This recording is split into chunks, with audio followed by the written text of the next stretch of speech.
এইটা থেকে উঠে সামনে ছয় তুই রাখ। আজ দেখি, হ্যাঁ ধরে তো। আজ দেখি।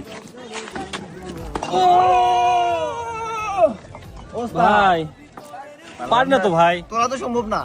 তিনজন মিলে তুই পারিস না, তাতে তো ভালো তো দেখ আছে তোর। আমার ধরে তো। কি কোথা আনছে এত কোতস করে তোরা আমি বুঝলাম না বিষয়টা। দেখ এই তোকে লাগবে না স্যার, আমি একা তুলবো। পিঙ্কু মাছ না তেলা ফেলা তুই এইটাই তুলতে না পারে, মান সম্মান থাকে আমার। হ্যাঁ দেখ কিভাবে উঠান না, দেখ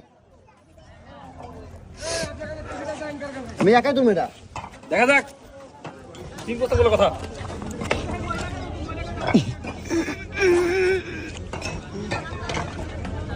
ওস্তাদ লে চশমা ধর।